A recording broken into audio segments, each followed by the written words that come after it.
할렐루야. 지난 한 주간도 여러분 잘 지내셨나요? 지난주는 명절이 있었습니다. 각 가정에 하나님 주시는 풍성한 은혜가 있었을 줄로 믿습니다. 이번 한 주간도 또 주신 말씀 붙들고 믿음의 사람으로 살아가는 저와 여러분 다 되시기를 소망합니다. 오늘 함께 나누실 하나님의 말씀은 요한복음 1장 9절에서 13절까지 말씀입니다. 요한복음 1장 9절에서 13절까지의 말씀을 제가 봉독해 드리겠습니다. 참 빛 곧 세상에 와서 각 사람에게 비추는 빛이 있었나니 그가 세상에 계셨으며 세상은 그로 말미암아 지은 바 되었으되 세상이 그를 알지 못하였고 자기 땅에 오매 자기 백성이 영접하지 아니하였으나 영접하는 자 곧 그 이름을 믿는 자들에게는 하나님의 자녀가 되는 권세를 주셨으니 이는 혈통으로나 육정으로나 사람의 뜻으로 나지 아니하고 오직 하나님께로부터 난 자들이니라. 아멘. 요즘 현대 사회를 참 여러 가지 말로 정의합니다. 많은 얘기들이 있죠. 특별히 요즘 전자기기들, 이 IT 기기들이 너무나도 빠른 속도로 발전해 가고 있어서 요즘 정말로 스마트한 사회다. 뭐에도 다 스마트라는 이름이 붙더라고요. 그래서 스마트한 사회다. 이렇게 불러도 크게 무리가 없을 것 같습니다. 정보화 시대라는 말도 있고, 지구촌 시대, 신용사회, 민주사회, 여러 가지 표현들이 있지만, 스마트 시대. 이 표현 아마 요즘 가장 많이 쓰고 있지 않을까 이렇게 생각됩니다.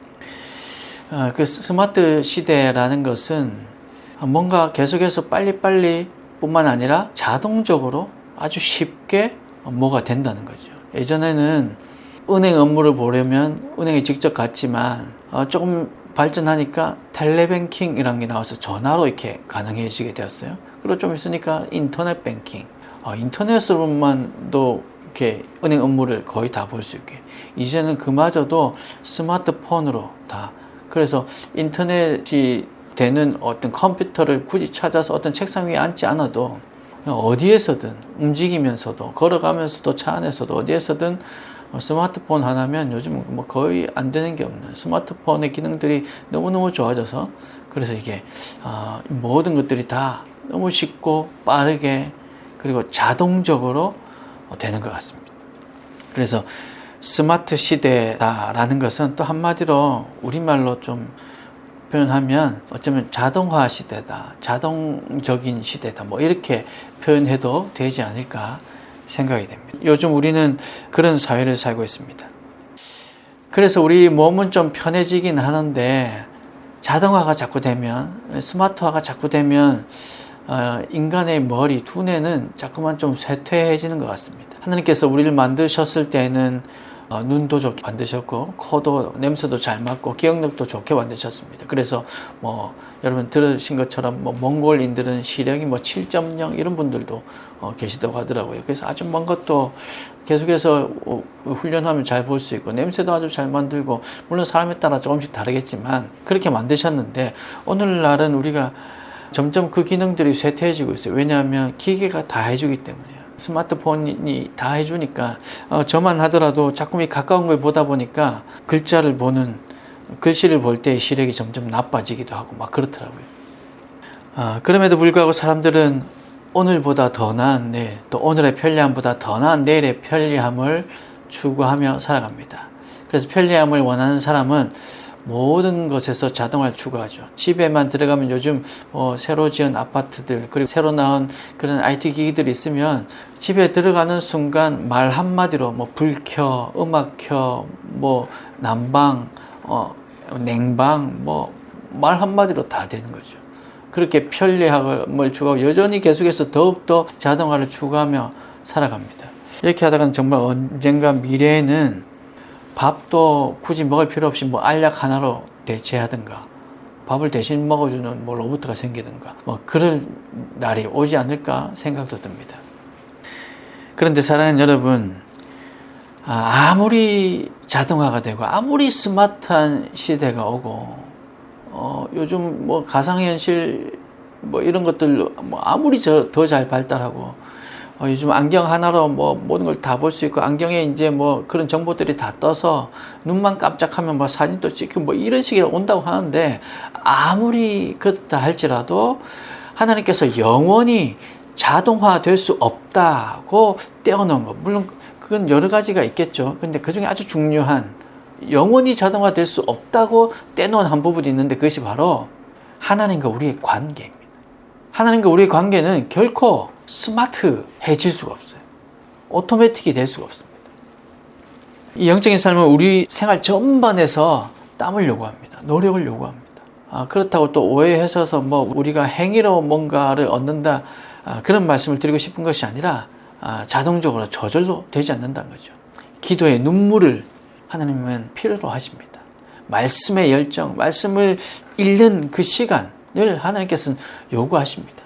기도도 만약에 로봇이 대신해주고, 또 말씀도 컴퓨터가 뭐 대신 읽어주면 좋겠는데, 하나님은 그것을 원치 않으신다는 거죠. 우리가 하기를 원하십니다. 우리가 하나님과 교제하고, 우리가 하나님과 대화하고, 우리가 하나님의 말씀을 읽기를 원하신다는 거죠. 아무리 좋은 어플이 나와도 내가 읽지 않고 내가 읽는 것처럼 해주는 건 없을 겁니다. 그냥 소리가 나긴 해줄 수 있겠죠. 기도문을 대신 읽어줄 수는 있겠죠. 그러나 하나님과의 관계를 그렇게 자동으로 해줄 수 있는 것은 결코 나타나지 않을 겁니다.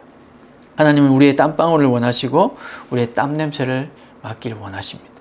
세상이 아무리 편해지고 자동화가 되어도 하나님 앞에서 사는 그 믿음의 삶까지 자동화되어서는 안 된다, 아니 될 수 없다는 말씀이 오늘 본문에 기록되어 있습니다.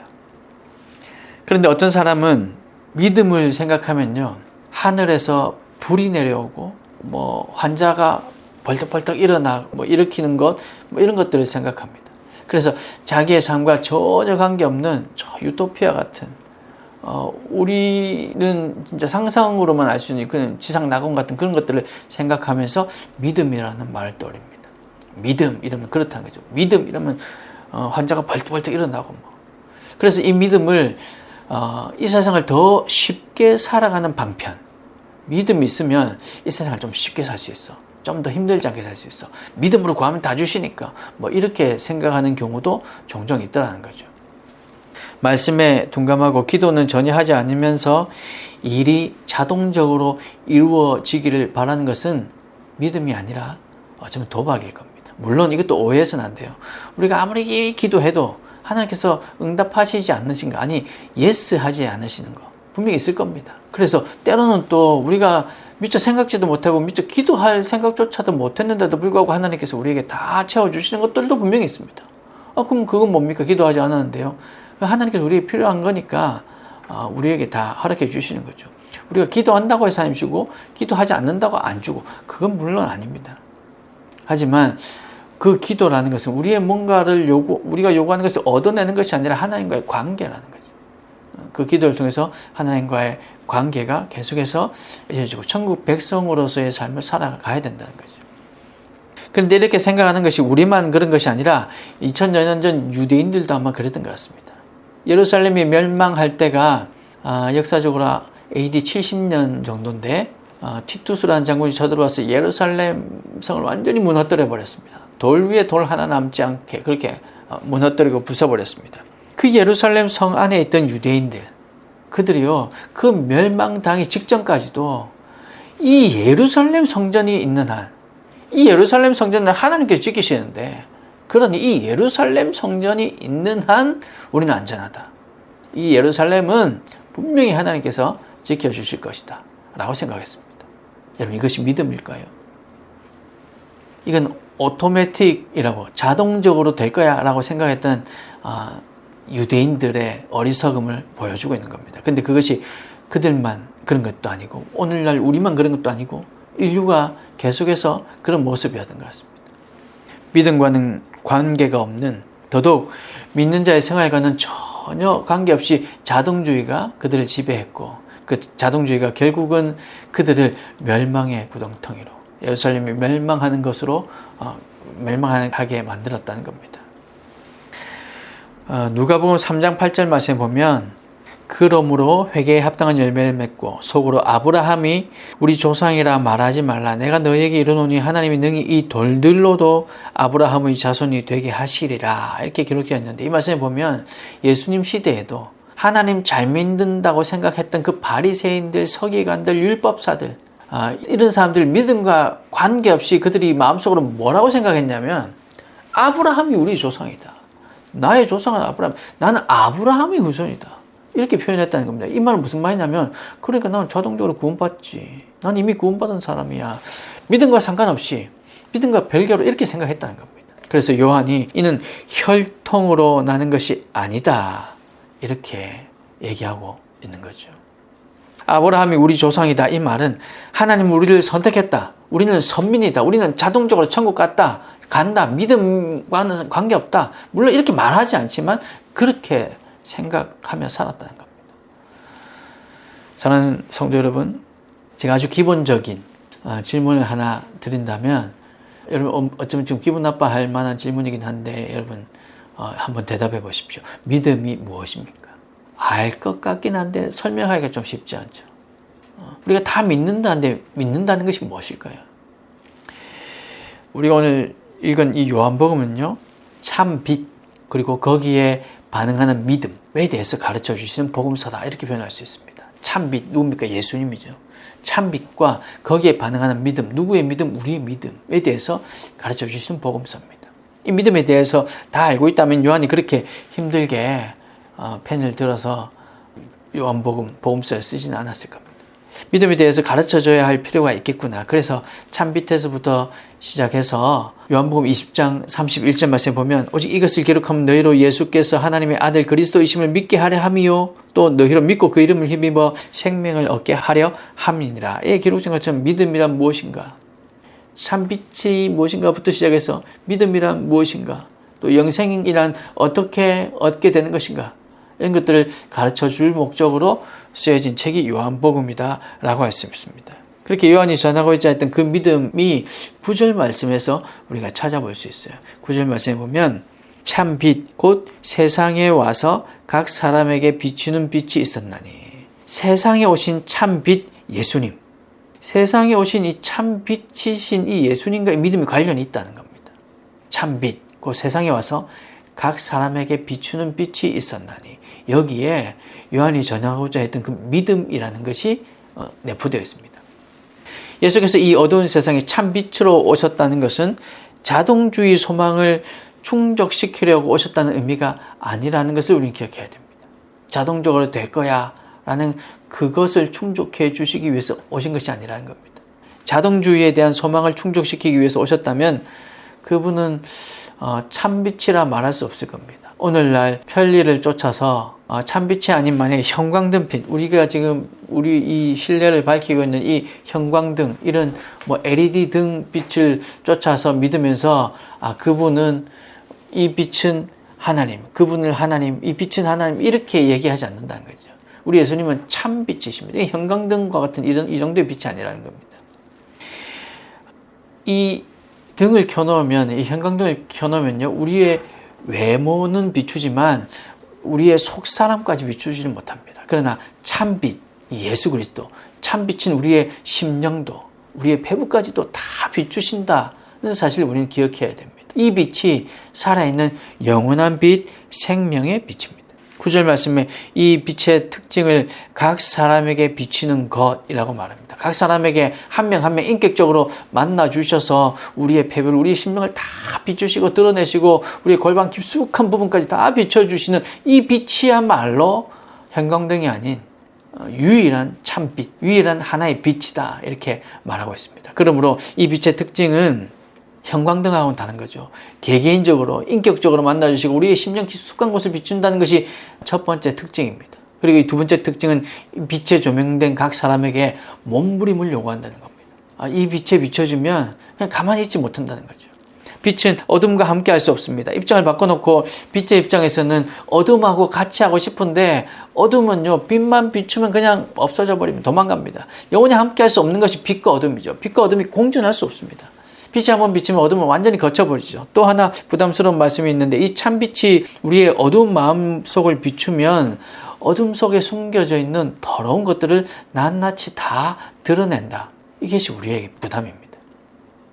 어둠이 빛에 비춰지면 숨길 장소가 없습니다. 어둠 속에 있을 때, 어둠과 함께 있을 때는 우리를 숨길 수 있었는데, 그 어떤 물질도 물체도 숨길 수 있었는데, 그런데 빛이 비춰지기 시작하면 이제 숨길 장소가 없는 거죠. 이 형광등만 비춰놔도 우리가 숨길 장소가 마땅치 않은데, 참 빛이 우리의 심령을, 우리의 영혼을 조명하면 그 빛 속에서 숨길 곳이 어디에 있겠습니까? 그래서 우리에게 부담스러운 거죠. 어둠에 있었던 것들은 빛이 비치면 당연하게 반응할 수밖에 없다는 겁니다. 때로 이 빛은 어둠 속에 있던 모든 것을 버리도록 도전합니다. 어둠 속에서 네가 가지고 있던 그 더러운 것들 있잖아. 그거 다 버려. 봐, 더럽잖아. 내가 빛을 비춰주니까 이제 알겠지. 더럽잖아. 그러니까 이제 버려야지.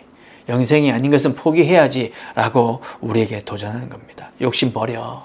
아집도 버려. 고집 버리고 그거 가지고 있으면 예수님이 그 속에 들어갈 수가 없다고. 네 속이 그것 더러운 것들을 다 치우고 깨끗해져야 예수님, 그 참빛인 예수님이 네 심령에 들어갈 수 있다. 그렇게 도전하는 거죠. 평생 내가 믿어온 방식이 완전한 방식이라고 생각했던 그 고집을 이제 버려야 돼.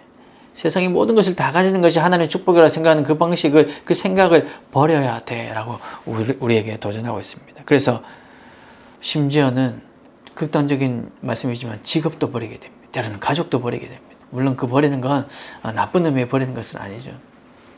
결국에 가서는 세상에 가장 버리기 힘든 것도 버려야 하는데 그것이 뭘까요? 우리 스스로, 내 자신입니다. 우리 생명입니다. 결국은 참빛이 우리에게 도전하시기를 자기를 부인하고 십자가를 지고 날 따라오라. 자기를 포기하고 따라오라. 그렇게 도전하지 않습니까? 그래서 그 빛에 비춰지면 우리는 우리 자신을 포기합니다. 우리 자신도 내려놓고 따라갈 수 있게 되는 거죠. 성경에는 이 빛에 비춰진 사람들을 많이 기록해두고 있습니다. 성경에 이 빛이 비춰진 사람들마다 영접하거나 배척하거나 둘 중에 하나의 반응이 반드시 일어났습니다. 몸부림이 필요하다고 했잖아요. 영접하든지 아니면 배척하든지. 빛을 제대로 받아들인 사람, 빛을 제대로 영접해드린 사람은 배도 버리고 건물을 버리고 이렇게 해도 아깝지 않습니다. 직업을 아무런 꺼리낌 없이 한순간에 버리기도 합니다. 다 직업 버리라는 말씀은 아닙니다. 그럼에도 불구하고 그들은 그것을 버려도 아까워하지 않습니다. 왜냐하면 어둠 속에서는 그것들이 그렇게 중요한 줄 알고 움켜잡고 붙들고 싶었는데 빛 아래 보니까, 이 빛이 무슨 빛입니까? 예수 그리스도라는 이 빛 아래 보니까 이거 버려도 되는 거구나.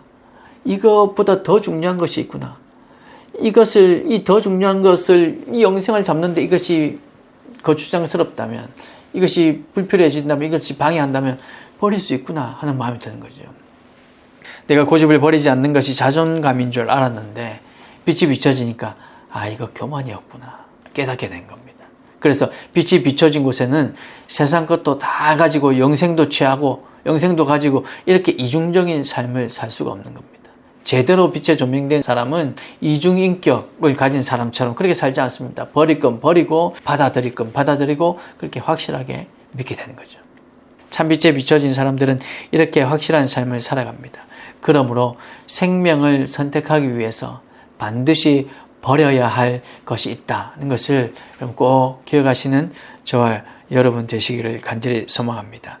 생명을 선택하기 위해서 버려야 할 것, 욕심을 버리든지 자기 자만심을 버리든지 교만을 버리든지 버릴 것 반드시 있습니다. 아직도 버리지 못한 것들을 그대로 들고 나와서 지금 여전히 살아가고 계시지는 않습니까? 버리지 못한 그것들을 오히려 축복이라고 착각하면서 자랑하면서 살고 있지는 않습니까? 어둠의 그늘이 우리를 덮고 있다는 이 현실에 대해서 탄식할 수 있는 그 사람이 빛을 받아들이는 첫 번째 단계에 올라섰다, 이렇게 말할 수 있을 겁니다. 예수의 빛은 각자의 마음을 조명해서 더러운 것들을 들추어내시고 어두운 부분을 도려내시는 그런 치유의 강선입니다. 그래서 우리를 도려내시고 포기하게 하십니다. 그러므로 이 빛에 조명된 사람은 버리려고 몸부림칠 수밖에 없죠. 그래서 참빛은 우리에게 몸부림을 요구한다는 겁니다. 그러나 11절 말씀에 보면 이 빛이 각 사람에게 비추어진다고 해서 모두가 다 그 빛을 원하는 건 아니었던 것 같습니다. 11절 말씀에 보니까 자기 땅에 오매 자기 백성이 영접하지 아니하였으나 이렇게 기록하고 있죠. 그때나 지금이나 마찬가지입니다. 예수 그리스도를 보지만 예수 그리스도의 그 소문을 듣지만 그러나 어떤 사람은 받아들이지만 어떤 사람은 받아들이지 않더라는 거죠. 이 빛을 다 받아들이지는 않더라는 겁니다.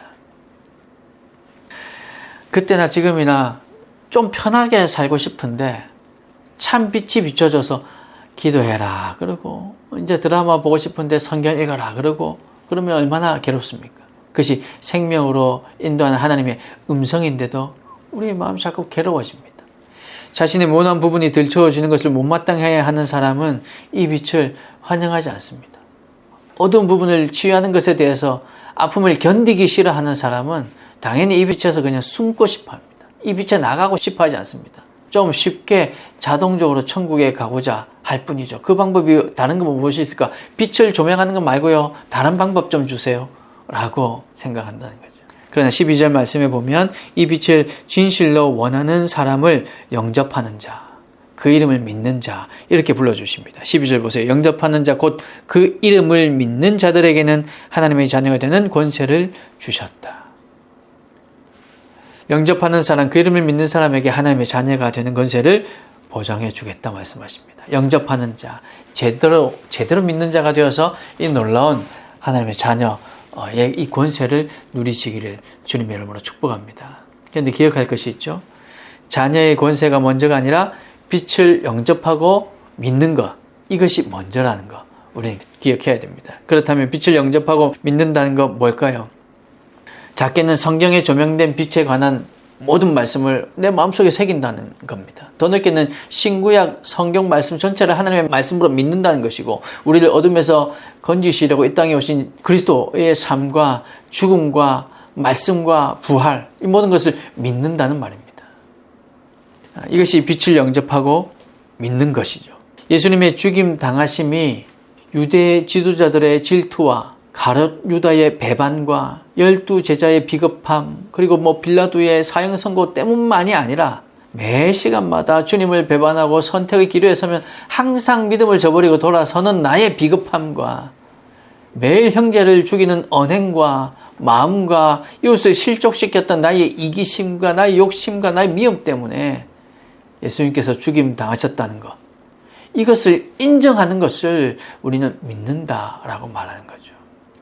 내가 예수님을 십자가에 못 박았다는 사실은 전혀 관계치 않고 예수님이 왜 십자가에 못 박았냐고 물으면 빌라도가 사형 선고했잖아요. 12제자가 예수님을 배신하고 도망갔잖아요. 이렇게 대답한다면 그것은 정확한 대답이 아니겠죠.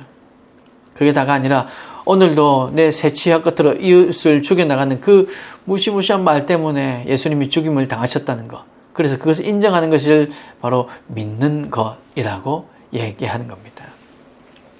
그래서 나는 어쩔 수 없는 죄인임을 십자가 앞에서 인정하고 예수님이 절망에서 구원하실 유일한 그리스도시고 내 인생의 주인이심을 고백하는 것을 그 이름을 믿는 자, 그 빛을 받아들이고 그 빛을 영접하는 자라고 얘기하는 겁니다. 그러므로 이 빛에 노출된 사람은 지금도 우리의 이웃이 미워지려고 하는 그 미운 우리의 이웃에게 막 복수하고 싶었지만 나의 더러운 마음과 끊임없이 싸워서 그 마음을 내려놓고 그런 마음이 생길 때마다 그 마음과 싸우려고 하는 사람이고 게을러지려고 하는 내 마음을 내 몸을 쳐서 복종시키는 사람이고 또 말씀대로 살다가 조금 손해를 봐도 묵묵히 어제와 같이 오늘도 하나님만 바라보고 살아가는 사람이 바로 믿음의 사람, 그 사람을 믿는 자, 영접하는 자라고 말하는 겁니다.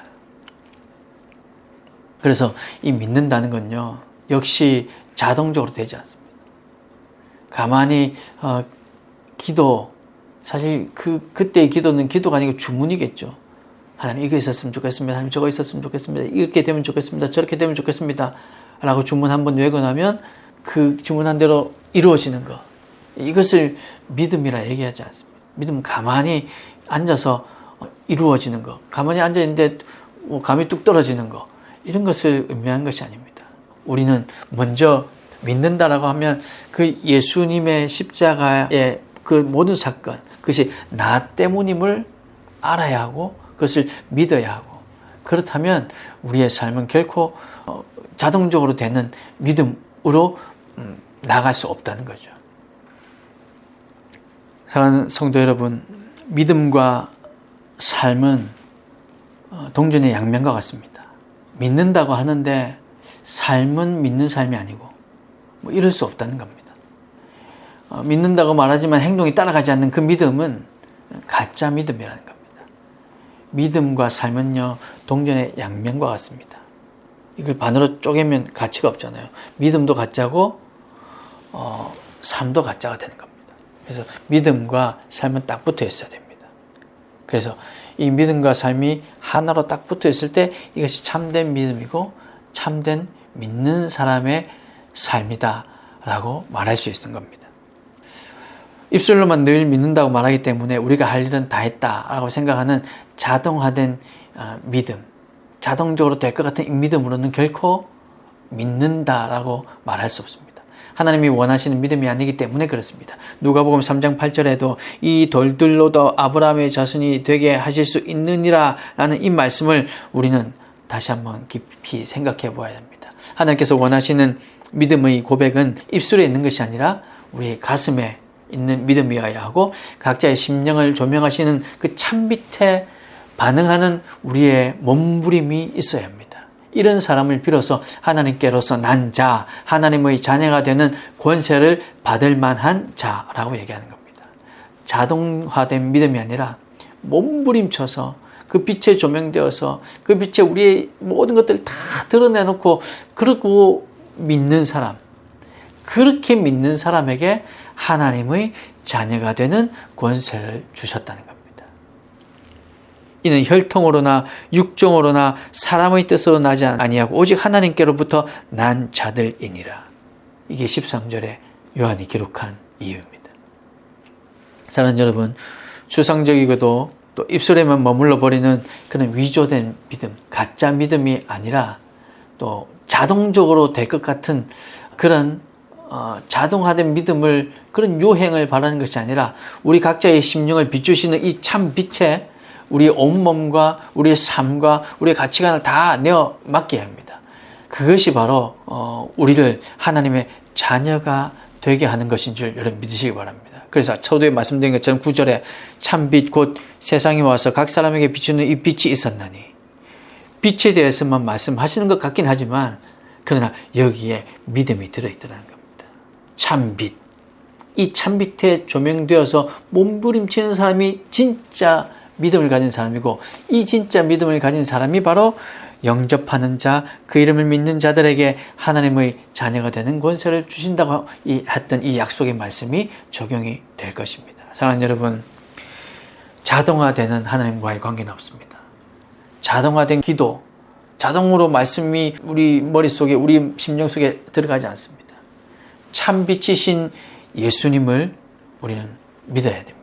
참빛이신 예수님을 받아들여야 됩니다. 영접해야 됩니다. 그것이 바로 그 빛에 조명된 우리의 심령에 들어온 것들 다 내어놓고, 그리고 주님을 온전히, 그 십자가의 사건이, 그 부활의 사건이 나 때문이라는 것을 온전히 믿고 그렇게 몸부림쳐 갈 때, 그때 우리가 하나님의 자녀가 될 수 있고, 그래서 그 권세를 우리가 누리게 된다는 것 여러분 꼭 기억하시고, 한 주간도 이렇게 자동화된 믿음이 아닌, 자동적으로 관계가 이루어지는 것이 아닌 우리의 몸부림으로, 우리의 땀방울로, 우리의 눈물로 하나님과의 관계에서 참된 믿음의 사람으로, 그래서 하나님의 자녀로 살아가는, 권세를 누리며 살아가는 저와 여러분이 다 되시기를 주님의 이름으로 축복합니다. 기도하겠습니다.